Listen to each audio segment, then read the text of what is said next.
شانی صاحب آپ اس کا معائنہ کروائیں. آپ کو ڈپلوپیا ہو رہا ہے، ڈبل ویژن ہو رہی ہے، دونوں آنکھوں سے دیکھتے ہیں دو نظر آتے ہیں، ایک آنکھ بند کرتے ہیں تو ایک ہو جاتا ہے. تو اس کی وجہ ہو سکتا ہے کہ آپ کو کوئی بلڈ پریشر یا شوگر کی وجہ سے یا سم ٹائم کسی اور وجہ سے یہ نرو کی پیرالائسس ہو جاتی ہے.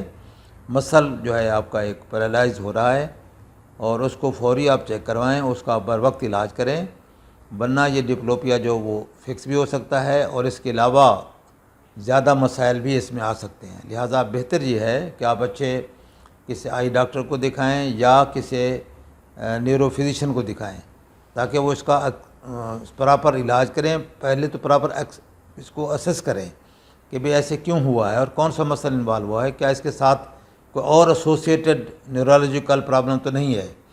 اس کو وہ چیک کرنا چاہیے. چیک ہونے کے ساتھ پھر ڈائگنوز کرنے کے بعد پھر اس کا علاج ہوگا اور آپ ٹھیک ہو جائیں گے انشاءاللہ ہوپ فلی.